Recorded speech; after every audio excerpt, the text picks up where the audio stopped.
Good morning guys, कैसे हो आप लोग। आज हमारा टॉपिक है फ्यूज। ठीक है, तो फ्यूज किस कैटेगरी में आता है? प्रोटेक्शन डिवाइस के कैटेगरी में आता है। हमारे घर में प्रोटेक्शन क्यों चाहिए? दो टाइप का फॉल्ट होता है हमारे घर में। ठीक है, faults in domestic system. Domestic system में दो टाइप का फॉल्ट होता है। नंबर वन, जो इंसुलेशन फेलियर होता है वो एक फॉल्ट है।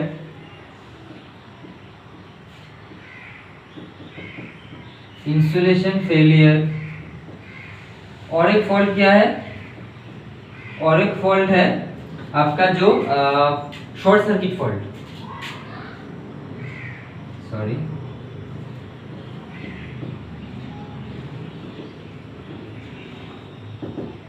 Short circuit fault.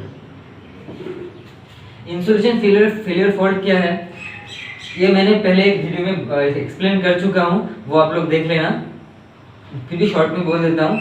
Insulation failure क्या है? सपोज ये मेरा एसी है, ठीक है, तो इसके अंदर वायर्स है, मतलब करंट फ्लो हो रहा है, लेकिन ऊपर बॉडी सपोज मेटल का है, तो ऊपर बॉडी में करंट फ्लो नहीं होना चाहिए।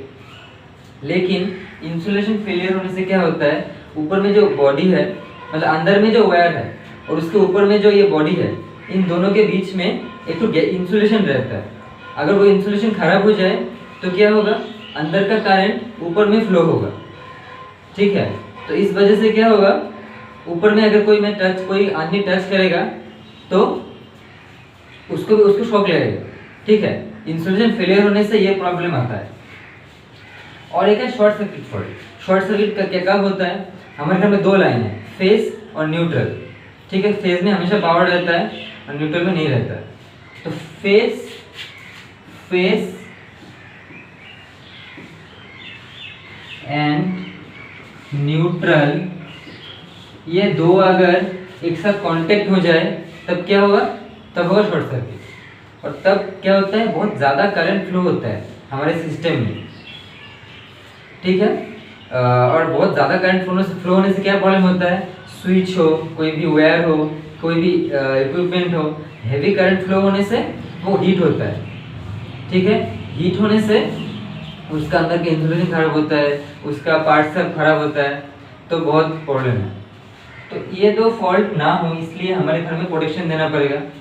ठीक है, तो प्रोटेक्शन में क्या आता है, अर्थिंग आता है, जो हमें इंसुलेशन फेलियर होने के बाद जो लीकेज करंट होता है, इंसुलेशन फेलियर होने से लीकेज करंट आता है, वो लीकेज करंट से हम लोग को कौन बचाता है, अर्थिंग बचाता है। अर्थिंग के ऊपर में मैं एक बेसिक वीडियो बना चुका हूँ, वो भी आप लोग देख लेना।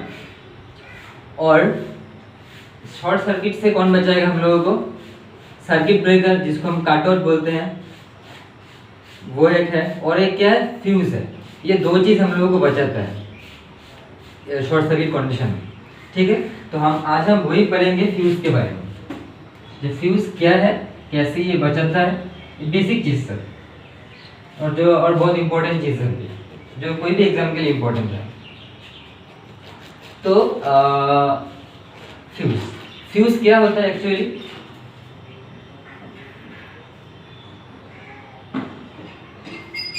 फ्यूज क्या है, फ्यूज एक ऐसा डिवाइस है जिसको ऐसे डिजाइन किया जाता है कि जिसके अंदर से हैवी करंट फ्लो होने से वो ऑटोमेटिकली ब्लो हो जाता है। ऑटोमेटिकली उसका कनेक्शन फ्यूज के अंदर जो वायर रहता है वो कट हो जाता है, ताकि सर्किट ओपन हो जाए, कोई करंट फ्लो ना हो। ठीक है, तो फ्यूज क्या है, a device which design to operate when a large current flows through it. ठीक है, a device which designed to operate when a large current flows through it. Large current flow होने से वो ऑपरेट करता है, वो ब्लो हो जाता है ऑटोमेटिक। अच्छा, इसके बाद फ्यूज एलिमेंट आता है। फ्यूज एलिमेंट क्या है? फ्यूज एलिमेंट, फ्यूज एनिमल नहीं, फ्यूज एलिमेंट, ठीक है। फ्यूज एलिमेंट क्या होता है?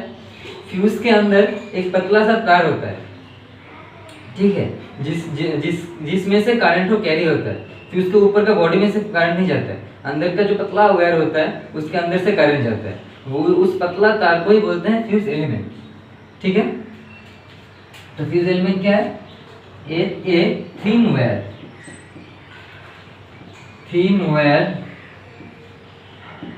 which carries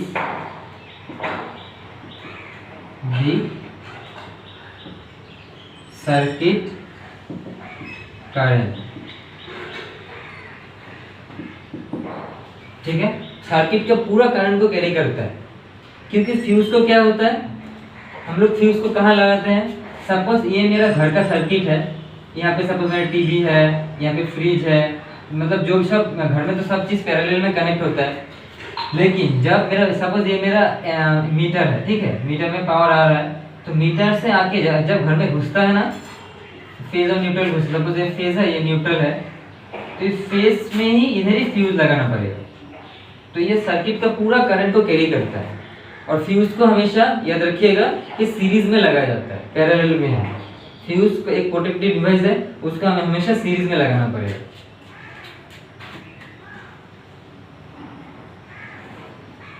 अच्छा, और क्या है? फ्यूज एलिमेंट हो गया, उसके बाद फ्यूज लिंक। अच्छा, उससे पहले फ्यूज एलिमेंट जो होता है, जो पतला हुआ है, उसका कुछ कैरेक्टर होना चाहिए। अच्छा, जैसे वो एक गुड कंडक्टर होना चाहिए। फ्यूज एलिमेंट जो है उसके कैरेक्टरिस्टिक्स क्या होगा? कैरेक्टरिस्टिक मतलब उसका क्या मतलब गुड क्वालिटी होना चाहिए, एक नंबर गुड कंडक्टर होना चाहिए, अच्छे से करंट कैरी करने के लिए, ठीक है। नंबर 2, लो कॉस्ट, दाम बहुत कम होना चाहिए। अगर दाम एकदम हीरा के जैसा होगा तो आदमी कैसे खरीदेगा? Low cost. उसके बाद ऑक्सीडेशन नहीं होना चाहिए, नो ऑक्सीडेशन, नो ऑक्सीडेशन ऐसे बोल सकते हैं जो फ्री फ्रॉम ऑक्सीडेशन। ऑक्सीडेशन मतलब हम लोग बोलते हैं ना जंग लग गया, जंग, उस जंग को ही बोलते हैं ऑक्सीडेशन, कोरोशन, ठीक है। ऑक्सीडेशन मतलब ऑक्सीजन के साथ रिएक्ट करके उसमें मतलब खराब हो जाता है। अच्छा, तो ये कुछ क्वालिटीज था जो फ्यूज एलिमेंट का रहना चाहिए। अच्छा, उसके बाद क्या है? इसके बाद है फ्यूज हो गया, फ्यूज एलिमेंट हो गया, अभी फ्यूज लिंक। हाँ, फ्यूज लिंक क्या है? फ्यूज लिंक मतलब अंदर में जो फ्यूज का वायर है और ऊपर में कवर है, ये दोनों को मिलाकर फ्यूज लिंक बनता है, ठीक है। The portion of fuse which comprises of fuse element and the outer cover। Okay, fuse link हो गया। मतलब फ्यूज लिंक क्या है? अंदर में ये पतला सा तार रहता है जो वायर रहता है, और बाहर में सपोज ये मेरा कवर है, सपोज ये मेरा कवर है, और इधर से सपोज मेरा जो तार है वो है। तो ये पूरा एक साथ हो गया फ्यूज लिंक, ठीक है।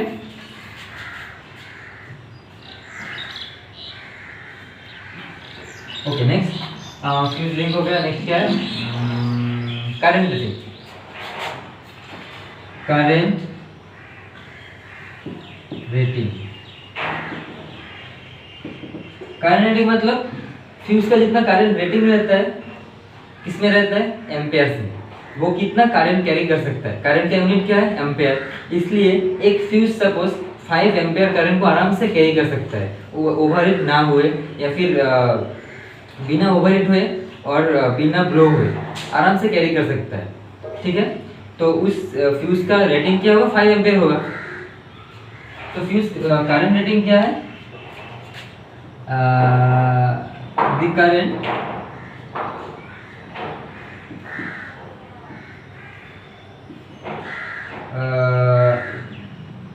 द करंट which ऐसे नहीं होगा, सेंटेंस में मिला नहीं। करंट क्या होगा, the normal current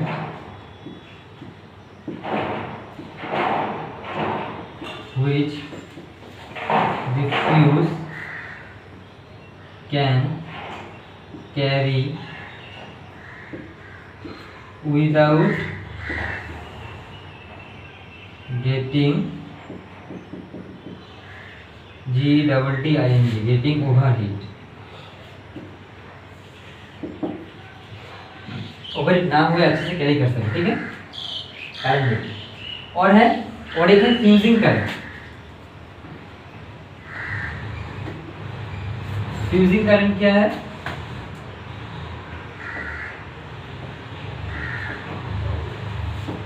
fusing current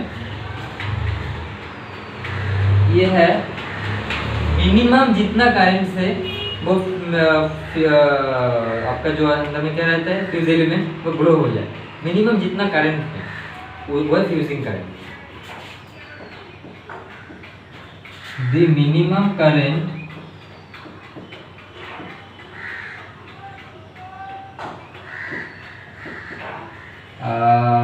by which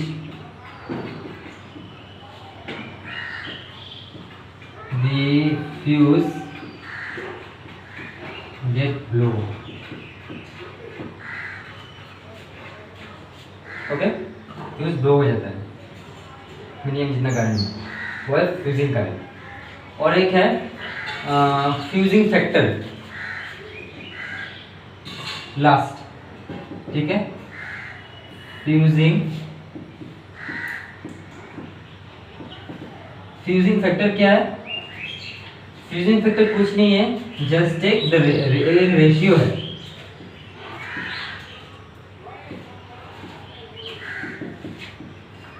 the ratio of fusing current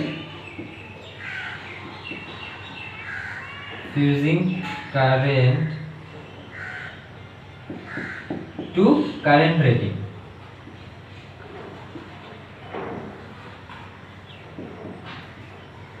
okay. मतलब ये फ्यूजिंग फैक्टर क्या है, that is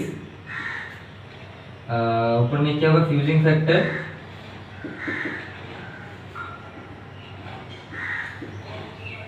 by current rating,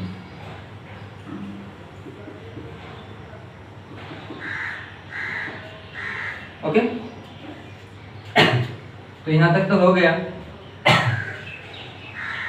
अब ये फ्यूज का कुछ कैरेक्टरिस्टिक्स है, हाँ वो इम्पोर्टेंट है बहुत, कुछ है 2-3 पॉइंट है वो मैं थोड़ा बोल देता हूँ। नंबर 1, इसको आप इम्पोर्टेंट पॉइंट भी बोल सकते हो।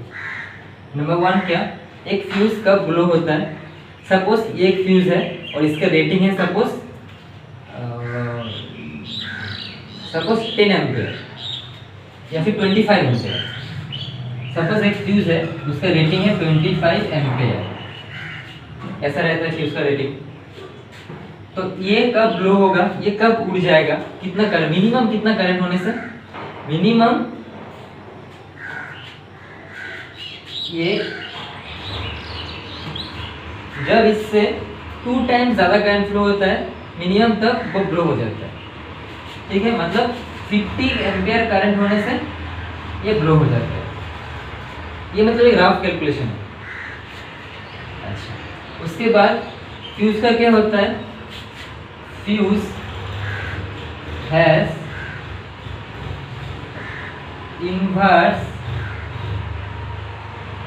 inverse time characteristic,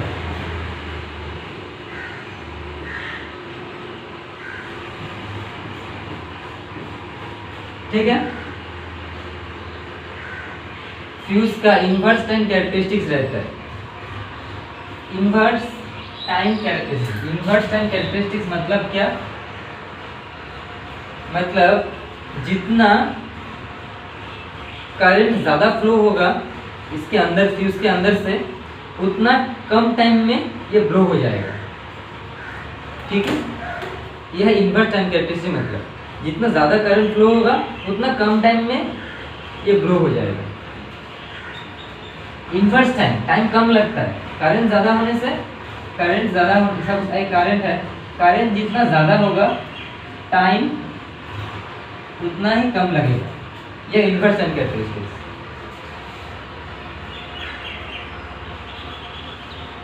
ठीक है। अच्छा, ये 2 पॉइंट था, ये बोल दिया मैंने। अभी जल्दी से लास्ट जो है फ्यूज का टाइप्स वो देख लेंगे। टाइप्स मतलब उसका कंस्ट्रक्शन के ऊपर 3 टाइप्स है बेसिकली फ्यूज का। Types of fuse according to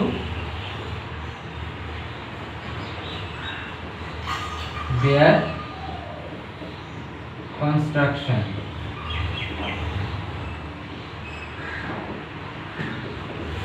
number 1 पे क्या आएगा? हम लोग घर पे यूज करते हैं। क्या यूज करते हैं घर पे?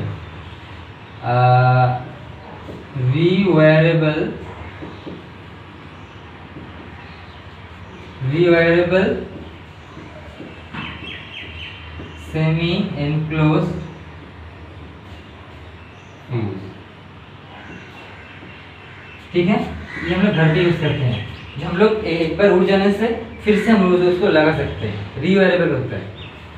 ठीक है, और सेमी एनक्लोज रहता है, मतलब थोड़ा एनक्लोज रहता है, पूरा फुल्ली कवर नहीं रहता है। ठीक है, ये हम लोग घर पे यूज करते हैं। घर पे जो हम काटा उठाना निकालते हैं, डालते हैं, हाँ, जो पोर्सिलेन का होता है वो यही है, रीवायरेबल सेमी एनक्लोज फ्यूज। उसका नाम क्या है? KitKat fuse. खाने वाला किटकैट नहीं, इसका नाम ही है किटकैट फ्यूज। क्या करें अभी? तो ये क्या है, इसका कुछ डिसएडवांटेज है। जैसे ये खुला रहता है, ठीक है, तो इस पे क्या पानी घुस सकता है, पानी अंदर जाके अंदर ऑक्सीडेशन हो सकता है। तो रीवायरेबल, इसमें डिसएडवांटेज क्या है? डिसएडवांटेजेस।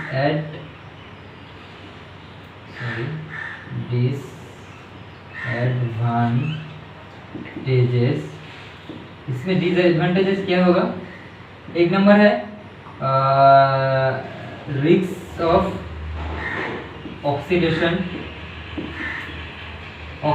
का रिस्क होता है। उसके बाद रिस्क ऑफ फायर, आग लगने का रिस्क रहता है, क्योंकि ये सेमीली कुछ ओपन भी रहता है ना। और क्या है, सपोज एक बार ब्लो हो गया, उसके बाद फिर से तार लगाना पड़ेगा अंदर में जो फ्यूज एलिमेंट है। लेकिन वो सपोज मुझे इलेक्ट्रिकल का कोई नॉलेज ही नहीं है और मैं इतना मोटा तार लगा दिया, तो क्या होगा? या अच्छे से नहीं लगा, मोटा तार होने से वो नेक्स्ट टाइम ब्लो नहीं करेगा। तो क्या होता है, इसको कैलिब्रेशन बोलते हैं। ठीक है, जब मैं एक तो चीज़ फिर से लगाऊंगा, पहले इतना पतला था, फिर मैं मोटा लगा दिया, तो अच्छे से कैलिब्रेशन नहीं हुआ। ये कैलिब्रेशन प्रॉब्लम।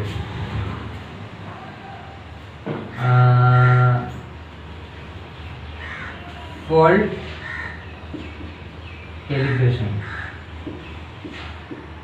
कैलिब्रेशन बोलेंगे इसको। ठीक है, ये कुछ रिस्क होता है। और ये जो रीवायरेबल फ्यूज होता है ना, इसका जो अंदर में जो एलिमेंट होता है वो नॉर्मली किससे बना होता है? The fuse element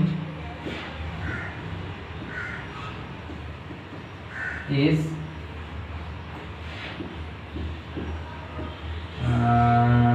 normally made of,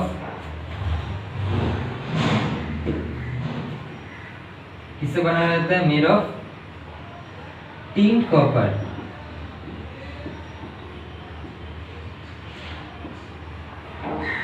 ठीक है, कॉपर स्क्रीन रहा होगा। COP normally made of tin copper, यूवी होगा, ठीक है। नॉर्मली टिन कॉपर से बना हुआ रहता है। अच्छा, उसके बाद नेक्स्ट कौन सा टाइप आता है? नेक्स्ट टाइप आता है हमारा कार्ट्रिज फ्यूज।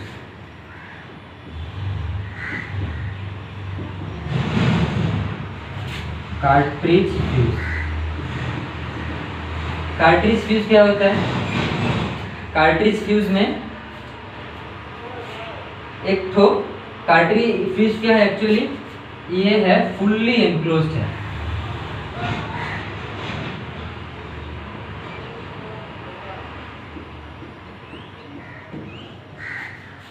यह फुल्ली एनक्लोज, पूरा फुल्ली एनक्लोज रहता है। कभी कभी जो हमारा इन्वर्टर होता है, स्टेबलाइजर होता है, कुछ बहुत छोटा चीज़ होता है इलेक्ट्रिकल का, हाँ डिवाइस होता है, उसके पीछे ऐसा एक ठो मतलब स्क्रू टाइप रहता है, उसको घुमा घुमा के खोल सकते हैं हम लोग। तो उसको खोल के देखना, नॉर्मल रेड कलर का रहता है, उसको ऐसे घुमा घुमा के खोल के देखना, अंदर में से क्या निकलेगा, ऐसा टाइप निकलेगा, ऐसा टाइप का निकलेगा। अंदर में पतला ऐसा रहता है, ठीक है। और ये दो साइड कुछ मेटल का रहेगा और ये ग्लास का रहता है कोहर। तो यही वही फ्यूज है, वही है कार्ट्रिज फ्यूज, ठीक है। वो 5 एम्पियर या 10 एम्पियर का हो सकता है। तो कार्ट्रिज फ्यूज को क्या एडवांटेज है, ये रीयूजेबल का जो डिसएडवांटेज सब है ये इसमें नहीं है, क्योंकि ढका हुआ है, फायर का रिस्क नहीं है, ऑक्सीडेशन का रिस्क नहीं है। ये एक बार गया तो गया, फिर से इसको नया लगाना पड़ेगा। तो ये नॉर्मली क्या रहता है,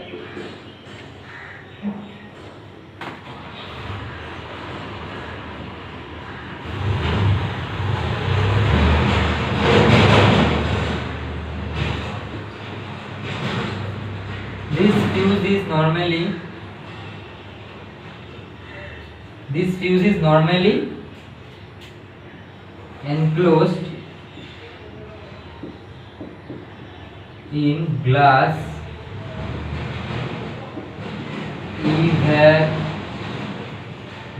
evacuated tube, glass evacuated tube with metal ends, ठीक है। तो जो ग्लास इवेक्यूएटेड ट्यूब रहता है, अंदर कोई हवा नहीं रहता है। हवा रहने से क्या, हवा मतलब ऑक्सीजन रहने से ऑक्सीडेशन हो जाएगा, मतलब जंग लग जाएगा। और वो साइड में with metal and tips, metal and tips मतलब इस साइड में ये दोनों एंड में मेटल होता है, ठीक है। लास्ट टाइप है HRC fuse.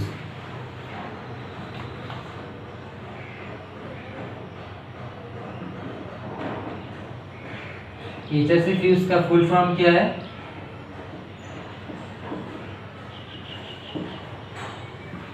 High rupturing capacity. High rupturing capacity बहुत रहता है। ये क्या रहता है, 125 एम्पेयर या फिर 500 एम्पेयर, बहुत ज़्यादा करंट का रहता है ये सब, ठीक है। तो इसका ये HRC फ्यूज का एप्लीकेशन कहाँ पे है? ये एक टाइप का कार्ट्रिज फ्यूज ही है, लेकिन ये क्या रहता है, ये थोड़ा अलग टाइप का रहता है। सपोज ये मेरा फ्यूज है, तो इसके अंदर क्या रहता है, ऐसा तो फ्यूज एलिमेंट तो रहेगा, लेकिन इसके अंदर सैंड रहता है, ठीक है। ये सब क्या है, सैंड। ये क्या है, फ्यूज एलिमेंट, ठीक है। ये क्या है, ये तो होता है मेटल एंड, मतलब दो साइड मेटल रहता है। और ये बॉडी क्या रहता है, ये बॉडी रहता है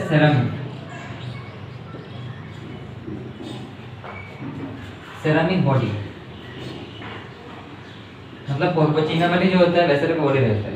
अंदर में सैंड क्यों रहता है, सपोज अंदर में ये बहुत करंट रेटिंग का होता है, तो अंदर में सपोज ये ब्लो हो गया, तब जैसे ब्लो होता है ना तब बहुत स्पार्क जैसा होता है, वो स्पार्क को बुझाने के लिए ये सैंड यूज होता है। ठीक है, तो ये इसके एप्लीकेशन कहाँ पे है? इसके एप्लीकेशन है इन इंडस्ट्री।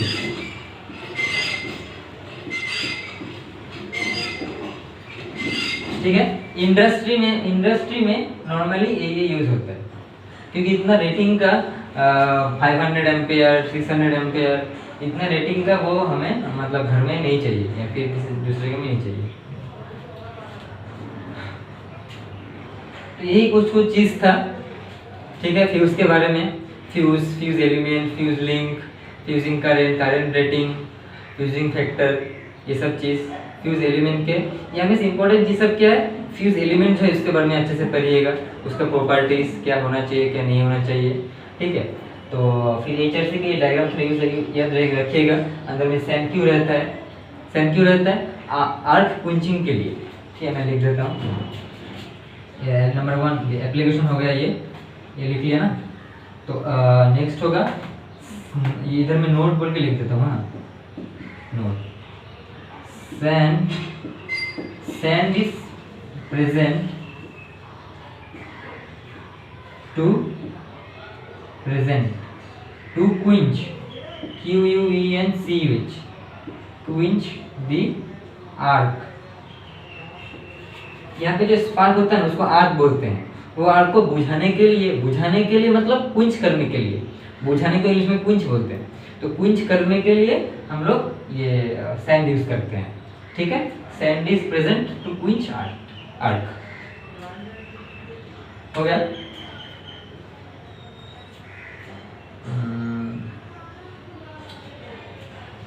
ठीक है, तो आज के लिए इतना ही। ये सब याद रखिएगा, कुछ नहीं समझने से मुझे कमेंट करके बोलिएगा। And please subscribe to my channel. Thank you so much for watching.